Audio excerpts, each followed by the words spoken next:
దేవుని వైపు మా కన్నులు చూస్తున్నాయి. ఎలా చూస్తున్నాయి అంటే we are looking at God's hands with an expectation.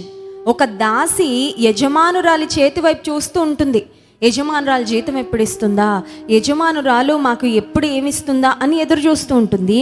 దాసుడేమో యజమానుని చేతుల వైపు చూస్తూ ఉంటాడు for his provision.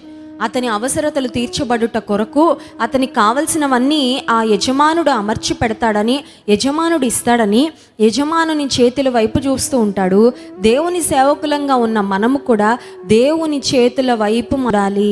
God's provision కొరకు ప్రతి పరిస్థితిలో మనము ఎదురు చూడాలి. చూడండి, కొన్నిసార్లు వివాహం అయిన తర్వాత ఆడపిల్లలు మరి వివాహం చేసుకొని వెళ్ళిపోయిన తర్వాత ప్రతి అవసరానికి అమ్మగారింటికి ఫోన్ చేస్తూ ఉంటారు. ప్రతి అవసరానికి వాళ్ళ నాన్నగారిని ఇబ్బంది పెడుతూ ఉంటారు. నిజానికి నువ్వు అమ్మా నాన్నల మీద డిపెండ్ అవ్వడమే నేర్చుకున్నావు తప్ప దేవుని మీద డిపెండ్ అవ్వడము నేర్చుకోలేదన్నమాట.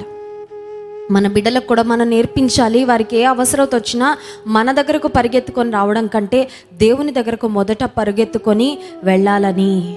ఎందుకంటే దేవుని మీద ఆధారపడడం వాళ్ళు నేర్చుకుంటే వారు అన్ని విషయాల్లో జీవితంలో చాలా శ్రేష్టమైన మరి స్థితికి, ఉన్నతమైన స్థితికి వారు వెళ్తారు.